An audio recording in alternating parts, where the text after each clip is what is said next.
Daddy daddy பட்டாசு வெடிக்கணும் daddy. எதுக்கு mummy? இங்க விஜய் ஜெயிச்சிச்சு டாடி டிவிக்கு. அதெல்லாம் வேணாம்டா. ப்ளீஸ் சரி போய் வெடிங்க போங்க. ஐயா பட்டாசு மம்மி பண்ற? ஓபன் பண்ண முடியலப்பா. என்னது இது? பட்டாசு கண்டிப்பா. சரி சரி.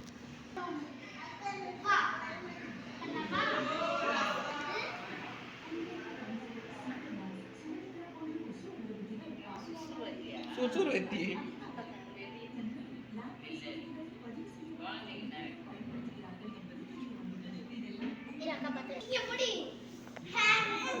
ஏய் எதுக்குடா? எதுக்குடா? டிவிக்கு ஜெயிச்சிருச்சு. ஏய் சொல்லுடா.